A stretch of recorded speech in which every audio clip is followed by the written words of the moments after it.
نحمدہ و نصلی علی رسول الکریم اما بعد فاعوذ باللہ من الشیطان الرجیم بسم اللہ الرحمن الرحیم ربی اشرح لی صدری ویسر لی امری واحلل عقدۃ من لسانی یفقہوا قولی ربی زدنی علما ربی زدنی علما ربی زدنی علما، اے رب میرے علم میں اضافہ فرما، آمین۔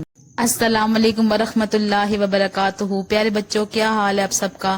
امید ہے کہ آپ ایمان اور صحت کی بہترین حالت میں ہوں گے انشاءاللہ۔ پیارے بچوں، آج کی ڈائری 8 مئی 2020 بروز جمعہ، اسلامیات لازمی برائے جماعت نام سینئر نیو کے لیے۔ عنوان ہے ہمارا سورۃ انفال، رکوع نمبر 8، آیات 59 تا 64، صفحہ نمبر 61 اور 60 پہ یہ آپ کا رکوع موجود ہے، اور حدیث مبارکہ نمبر 9، صفحہ نمبر 81 اور 82 پر۔ پیارے بچوں، آج کا عنوان پڑھنے کے بعد ہم اس قابل ہو جائیں گے کہ ہم یہ جان لیں کہ جب بھی مسلمان اور کافر آمنے سامنے ہوں گے، یعنی کسی بھی محاذ پر ان کا مقابلہ ہوگا، تو ان کو گھبرانا نہیں ہے بلکہ ڈٹ کر مقابلہ کرنا ہے، اور اپنی جنگ یا جہاد کے لیے جو تیاریاں ہیں وہ مسلمانوں نے کافروں کو دکھا کر کرنی ہے، تاکہ ہو سکتا ہے کہ کافر جنگ کیے بغیر ہی ڈر جائیں، کیونکہ بہرحال اسلام جو ہے وہ ایک امن پسند دین ہے، وہ نہیں چاہتا کہ جنگ ہو۔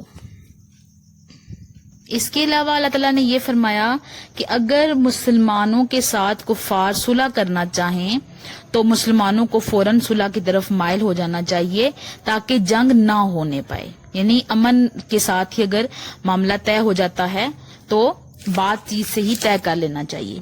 اس کے بعد اللہ تعالیٰ نے یہ فرمایا کہ کفار جو ہیں اگر دھوکہ دیں، یعنی آپ یہ سمجھیں کہ وہ اوپر سے تو معاہدہ جو ہے وہ کر رہے ہیں آپ کے ساتھ جنگ بندی کا، لیکن اندر سے پھر بھی حملہ کریں گے، تو یہ معاملہ اللہ پر چھوڑ دینا چاہیے۔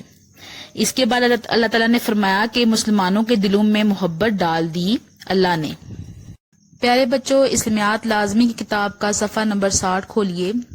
رکوع نمبر 8 شروع ہوتا ہے، ولا اور نہ یا سبنا، خیال کریں، گمان کریں، اللہ زینا، وہ لوگ جنہوں نے کفر کیا، سبقو باغ نکلے ہیں، انہم بے شک وہ لا نہیں، یو جزون عاجز کر سکتے، اور بریکٹ میں ہے اللہ تعالیٰ کو، یعنی جس لفظ کی عربی موجود نہیں ہوتی ترجمے کو سمجھنے کے لیے اس کو بریکٹ میں لکھا جاتا ہے۔ اب یہ کون سے کافروں کی بات ہو رہی ہے؟ وہ کافر جو میدان بدر سے باغ نکلے تھے۔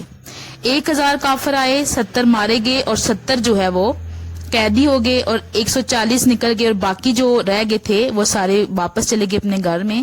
تو اللہ تعالیٰ کہہ رہا ہے کہ وہ یہ خیال نہ کریں کہ وہ اللہ تعالیٰ سے باغ نکلے ہیں اور پھر اللہ تعالیٰ کو عاجز کریں گے، بلکہ اللہ انشاءاللہ بہت جلد کسی اور میدان میں مسلمانوں کے سامنے ان کا مقابلہ پھر کروائے گا اور ان کو سزا دے گا۔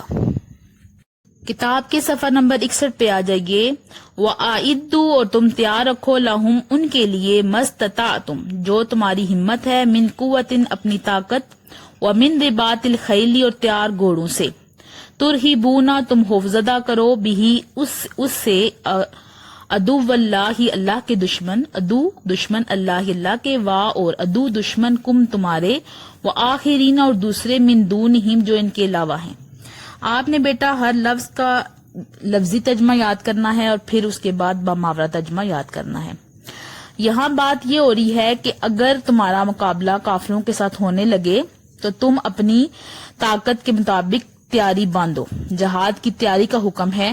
تو اس دور میں کیونکہ گھوڑوں پر اور تلواروں سے جنگ ہوتی تھی، تو آج کا اگر موجودہ دور میں ہم دیکھیں گے تو پھر موجودہ دور میں جو ہم ہتھیار استعمال کرتے ہیں جیسے ٹینک، میزائل وغیرہ ہو گئے، ان کی تیاری کریں گے، اور جو بھی تیاری کریں گے مسلمان وہ کافروں کو دکھائیں گے ساتھ ساتھ، کیونکہ ہو سکتا ہے کہ کافر دیکھ کر ہی جنگ کا ارادہ ترک کر دیں اور معاملہ جو ہے وہ صلح صفائی سے حل ہو جائے۔ اس کے بعد اللہ تعالیٰ اگلی جو آیت ہے، آیت نمبر 61، اس میں یہ فرماتے ہیں کہ اگر کافر جنگ کی تیاریاں دیکھ کر ڈر جائیں اور وہ صلح کی طرف مائل ہو جائیں تو مسلمانوں کو بھی بغیر کسی حیل و حجت کے فوراً صلح کر لینی چاہیے، کیونکہ اسلام امن پسند ایک مذہب ہے اور وہ کسی صورت بھی جنگ نہیں چاہتا۔ جنگ اسی صورت میں ہوگی جب معاملات بہت زیادہ بگڑ جائیں گے اور ہاتھ سے نکل جائے گا معاملہ۔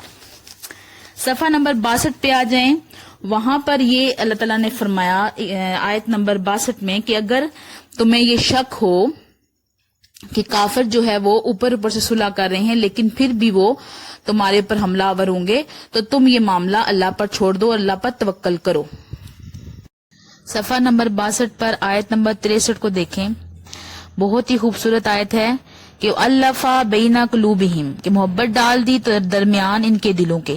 اس آیت میں اللہ تعالیٰ یہ فرما رہے ہیں محمد صلی اللہ علیہ وآلہ وسلم سے کہ میں نے صحابہ کے دلوں میں آپ کی محبت ڈال دی، وہ صحابہ جو اپنا سب گھر بار چھوڑ کر مکہ سے مدینہ آپ کے ساتھ آ گئے، اور اس کے علاوہ یہ کہ وہ آج کفار کے سامنے میدان جنگ میں بھی کھڑے ہیں اپنی جانوں کا نذرانہ دینے کے لیے۔ تو یہ ساری کی ساری جو باتیں تھیں یہ اس محبت کے پیش نظر ہیں جو اللہ نے مسلمانوں کے دلوں میں ڈال دی۔ اللہ تعالیٰ فرما رہے ہیں کہ اگر دنیا کی ہر چیز بھی آپ خرچ کر دیتے تو آپ ان کے دلوں میں محبت نہ ڈال سکتے، یہ محبت ڈالنا اللہ کا کام ہے۔ اور پھر آخری آیت میں اللہ نے فرمایا کہ اے نبی تمہیں اور مومنوں کو جو تمہاری پیروی کرتے ہیں اللہ تعالیٰ کافی ہے۔ کتاب کے صفحہ نمبر 81 پر آ جائیے، حدیث نمبر 9 ہے من نصرہ، جس نے مدد کی قومہ اپنی قوم کی علا پر غیر حق کی نہ حق، فہوا پس وہ ہے کل بعیری مانند اس اونٹ کے۔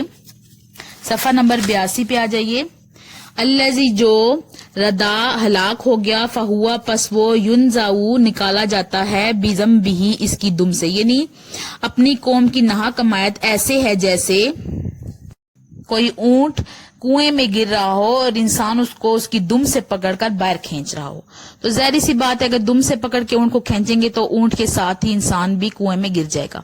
تو قوم کی ناحق حمایت ہر حال میں حرام قرار دی گئی، منع کیا گیا اس سے کہ نیکی میں تعاون کرنا ہے لیکن گناہ کے کاموں میں تعاون نہیں کرنا۔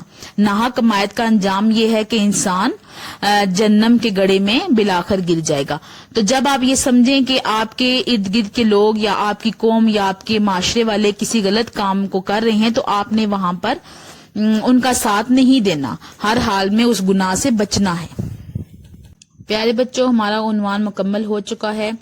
ڈائری آپ کی یہ ہے کہ رکوع نمبر 8 کا لفظی اور بامحاورہ ترجمہ آپ نے بہت اچھی طریقے سے یاد کرنا ہے، اور جو سوال میں نے آپ کو لکھ کے دیے ہیں ان کے جوابات آپ نے لکھنے ہیں، اور حدیث نمبر 9 کا بھی ترجمہ اور تشریح بہت اچھے سے یاد کرنی ہے، اور تشریح میں کوشش کریں کہ تعاون کے بارے میں کوئی آیت اور حدیث بھی ڈال لیں۔ سوال میں نے لکھے ہیں جی جہاد کی تیاری موجودہ دور میں کیسے ہوگی؟ نمبر 2، کفار صلح کرنا چاہیں تو مسلمانوں کو کیا کرنا چاہیے؟ سوال نمبر 3 یہ ہے کہ کفار دھوکہ دے رہے ہوں تو مسلمان اس صورت میں کیا کریں گے؟ اور سوال نمبر 4 کہ دلوں میں محبت ڈالنے سے کیا مراد ہے؟ سوال نمبر 5 حدیث کے مطابق ناحق قوم کی حمایت کرنا کیسا ہے؟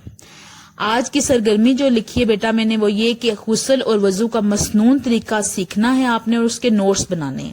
غسل کا پورا مسنون طریقہ اور وضو کا بھی مسنون طریقہ۔ مسنون طریقے سے مراد یہ ہوتی ہے کہ جو نبی پاک نے ہمیں سنت کے ذریعے طریقہ بتایا وہ آپ نے سارے کا سارا جو ہے وہ لکھنا ہے اپنے پاس، اور اس کو اچھے سے سیکھنا بھی ہے اور پھر اس پر عمل بھی کرنا ہے۔